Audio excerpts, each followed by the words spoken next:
نصرت فتح علی خان کے بارے میں مشہور ہے کہ وہ کبھی اپنے ہارمونیم کے بغیر نہیں رہتے تھے۔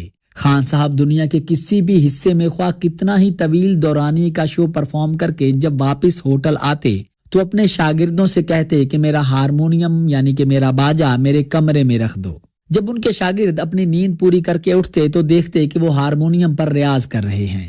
وہ سوتے وقت بھی بستر پر اپنا ہارمونیم ساتھ رکھ کر سوتے تھے اور نیند میں بھی ان کی ایک انگلی اسی ہارمونیم پر رکھی ہوتی تھی۔ دوران سفر جہاز میں جب ہارمونیم موجود نہ ہوتا تو اپنے سینے یا پیٹ پر ہی اپنی انگلیوں سے سروں کی ریاضت کرتے۔ نصرت کے شاگرد یہ مانتے ہیں کہ انہوں نے ساری زندگی میں کبھی نصرت کو ہارمونیم سے جدا نہیں دیکھا۔ ایک بہت بڑی نجی محفل میں نصرت فتح علی خان پرفارم کر رہے تھے اور لوگ ان کی دھنوں اور قوالیوں پر دیوانہ وار جھومنے کے ساتھ ساتھ ان پر ویلوں کی صورت میں نوٹ نچھاور کر رہے تھے کہ اچانک انہوں نے اپنے سازندے سے اشارہ کیا کہ ہارمونیم کے سر ٹھیک نہیں ہیں، دیکھو اس میں کیا مسئلہ ہے۔ جب غور کیا گیا تو اس باجے کی ہوا والی جگہ پر 1000 کا نوٹ پھنسا ہوا تھا جو سر کو دبا رہا تھا۔ نصرت فتح علی خان نے موسیقی کو رنگ، نسل، مذہب اور زبان کی قید سے آزاد کر کے وہ جلا بخشی کہ ہر کوئی ان کے سروں، دھنوں اور موسیقی کا دیوانہ ہو گیا۔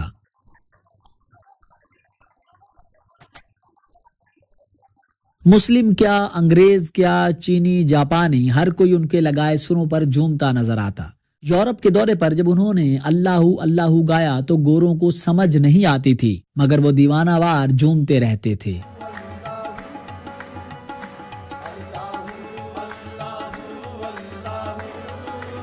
انہیں فرانس میں لوگوں نے مسٹر اللہ کا خطاب دیا۔ جاپان میں جب فوکوہوکو میں انہوں نے میوزک کے میلے میں پرفارم کیا تو جاپانی عوام نے ان کے سروں اور گائیکی پر انہیں سنگنگ بدھا یعنی موسیقی کے دیوتا کا خطاب دیا۔ نصرت جب بھی جاپان کسی شو کے لیے جاتے تو ہال میں ان کے داخل ہوتے ہی تمام افراد اپنی نشستوں سے اٹھ جاتے اور شو شروع ہونے سے پہلے ان کے احترام میں کم از کم 1 منٹ کی خاموشی اختیار کی جاتی۔ جاپانی نصرت کو بے انتہا چاہتے تھے، اس بات سے نصرت بھی آگاہ تھے، اسی لیے دورہ جاپان نصرت کا فیورٹ ہوا کرتا تھا۔ جاپان میں نصرت کا یہ لیول تھا کہ ایک دفعہ جاپانی ہز ہائینس نصرت کا شو دیکھنے آئے۔ آخر میں ہز ہائینس کے سیکرٹری نے نصرت سے پوچھا کہ اگر آپ کو برا نہ لگے تو جاپانی ہز ہائینس آپ کو ملنا چاہتے ہیں۔ اس پر نصرت نے بھی اعلیٰ ظرفی کا مظاہرہ کیا اور وہ خود ان سے ملنے گئے، باوجود اس کے کہ وہ جاپانی ہز ہائینس کو بھی اپنے پاس بلا سکتے تھے اور ساری دنیا کو یہ دکھا سکتے تھے کہ میں کتنا عظیم ہوں، لیکن نصرت ایک خاندانی قوال تھے۔ انہیں معلوم تھا کہ یہ مرتبہ انہیں اللہ اور رسول کے ورد سے ملا ہے، لہٰذا انہوں نے وہی کیا جو ایک اللہ اور رسول والے کو کرنا چاہیے۔ جاپانی زبان میں ایک فریز ہے جو اکثر نصرت کو اداس اور خوش کر دیتا تھا، ایکی ماشو، جس کا مطلب تھا لیٹس گو۔ جاپان میں اکثر آڈینس بھی جب ہال میں آتی تو لوگ کہتے ایکی ماشو یعنی چلو چلیں، شو شروع ہونے والا ہے۔ اس کو مذاق کے طور پر نصرت کے ہمنوا کہتے اکی ماشو، بائی ماشو، تئی ماشو۔ جب ان کے گائیڈ نے یہ بات جاپانیوں کو بتائی تو جاپانی بھی اس پر خوب ہنسے۔ ایک دفعہ نصرت کے جاپانی میزبان انہیں سی آف کرنے ایئرپورٹ آئے تو نصرت نے اپنے جاپانی میزبان سے کہا کہ ایکی ماشو، جس پر جاپانی نصرت سے بولا بائی ماشو، تئی ماشو، چووی ماشو، اور نصرت کے گلے لگ کر زاروں قطار رونے لگے۔ اس عقیدت کی خاص وجہ یہ تھی کہ جاپانی نصرت کے میوزک میں قرب الہی کو شدت سے محسوس کرتے تھے۔ انہیں 3 الفاظ یاد تھے، اللہ، نبی اور رسول، اور شو کے اختتام پر جاپانی روتے ہوئے ان ناموں کا ورد کرتے اپنے گھروں کو روانہ ہوتے تھے۔ جاپانیوں نے نصرت کی عظمت کے اعتراف میں پہلے ان پر 10 صفحات کا آرٹیکل لکھا، اس کے بعد ان پر 100 صفحات پر مشتمل کتاب لکھ ڈالی۔ اس کے علاوہ بھی 6 سے 7 جاپانی رائٹرز نے نصرت کی تعریف میں نہ جانے کیا کیا پیار بھرے الفاظ لکھے اور چھاپے۔ ایک الگ مارکیٹ بھی بنائی گئی جہاں سے صرف نصرت کا میوزک ملتا تھا۔ اس مارکیٹ کا نام بھی نصرت مارکیٹ رکھا گیا۔ ہم کہہ سکتے ہیں کہ جاپانیوں نے نصرت کے ساتھ عشق کے تمام ریکارڈ توڑ دیے تھے۔ اس کے علاوہ آپ کو بتاتے چلیں کہ جب خان صاحب نے 90 کی دہائی میں امریکہ میں ایک لائیو شو کے دوران میرا پیا گھر آیا گانا شروع کیا تو سٹیج کے سامنے گوروں نے دھمال ڈالنا شروع کر دی۔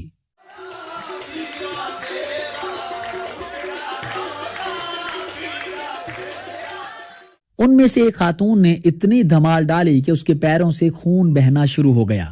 لیکن اس سے پہلے آپ کو بتاتے ہیں کہ نصرت نے لینگویج اور کلچر کے اس بیریئر کو توڑا کیسے۔ نصرت نے 1985 کے وومیڈ فیسٹیول میں پرفارم کیا۔ اس موقع پر انہوں نے پیٹر گیبریل نامی ایک برٹش کے ساتھ کولیبوریٹ کیا۔ آپ کو بتاتے چلیں کہ وومیڈ فیسٹیول ایک UK بیسڈ ایونٹ ہے جو ہر سال کسی نہ کسی مختلف شہر میں منعقد کیا جاتا ہے۔ اس ایونٹ میں دنیا بھر سے آئے آرٹسٹ اپنی آرٹ دکھانے آتے ہیں۔ اس میں پارٹیسپیٹ کرنے والے ہر آرٹسٹ کو 20 منٹس دیے جاتے ہیں۔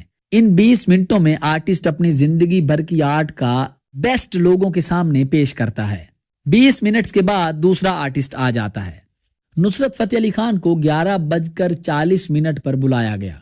ململ کے کرتوں میں ڈریسڈ نصرت فتح علی خان اور ان کے ساتھی سٹیج پر آئے اور اپنے فن کا مظاہرہ شروع کیا۔ قوالی شروع ہوئی اور سروں نے آگ پکڑی، حرارت بڑھی۔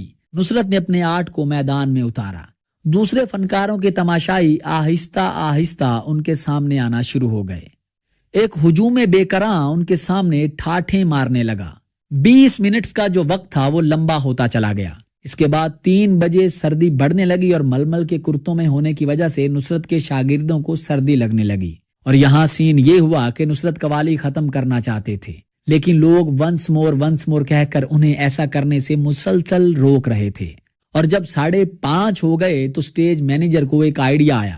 اس نے سٹیج کی ساری لائٹس آف کر دیں اور ہال میں بلیک آؤٹ کر دیا۔ اسی بلیک آؤٹ کا فائدہ اٹھاتے ہوئے نصرت اور ان کے ساتھی اندھیرے میں سٹیج سے غائب ہو گئے۔ اس کے بعد بھی نصرت نے پیٹر کے ساتھ کئی البمز میں کام کیا، جس میں نائٹ سانگ، مست اور دیگر البم شامل ہیں۔ نصرت خود بھی اپنی آرٹ میں ورسٹیلٹی چاہتے تھے تاکہ ان کا میوزک ہر نسل اور کلچر کے ساتھ کمپیٹیبل ہو جائے، اور نصرت اس میں زبردست طریقے سے کامیاب بھی ہوئے۔ نصرت فتح علی خان نے پیرس میں جیسے پاکستان کا نام روشن کیا، یہ بھی ایک بہت دلچسپ اعزاز ہے۔ دراصل اس میں میڈم سوڈوبے کیا کا بھی ایک اہم کردار ہے، جو کہ فرانس کے ایک ریڈیو اسٹیشن کی ایجنسی اوکورا میں کام کرتی تھی اور انہیں پاکستان میں پاکستان کا کلچر اور ہیریٹیج ریکارڈ کرنے کے لیے بھیجا گیا تھا۔ میڈم سوڈوبے کا یہ دورہ بری طرح فلاپ رہا۔ آخرکار ان کی ملاقات نصرت فتح علی خان سے ہوئی۔ سوڈوبے نے ان کے ساتھ کچھ دن گزارے اور ان کا میوزک بھی ریکارڈ کیا۔ اس کے بعد انہوں نے اوکورا سے کانٹریکٹ کیا اور نصرت کو ایز این آرٹسٹ فرانس بلایا، جہاں نصرت نے کئی شوز کیے۔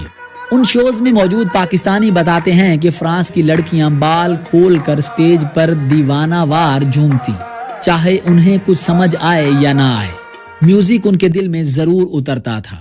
ایسے ہی فرانس میں ایک شو کے دوران ایک آدمی کو جب نصرت کے شو کی ٹکٹ نہ مل سکی تو اس نے گلے میں ایک تختی لٹکا لی جس پر مارکر سے لکھا تھا کہ میری گاؤں میں کچھ زمین ہے، گھر ہے، میں جس گاڑی پر آیا ہوں یہ ہے، جو کوئی مجھے نصرت کے شو کا ایک ٹکٹ دے گا میں اسے یہ سب کچھ دے دوں گا۔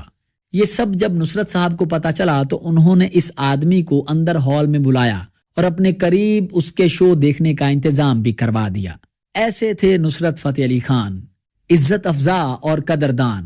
فرانس میں نصرت کی لاسانی گائیکی کے اعتراف میں انہیں اعلیٰ ترین سول ایوارڈ گران پری سے نوازا گیا، جو ان سے پہلے محض 2 ایشینز کو دیا گیا تھا، ایک تو کینن کیمرہ کے موجد کو، دوسرا فلم میکر ستیہ جیت رائے کو۔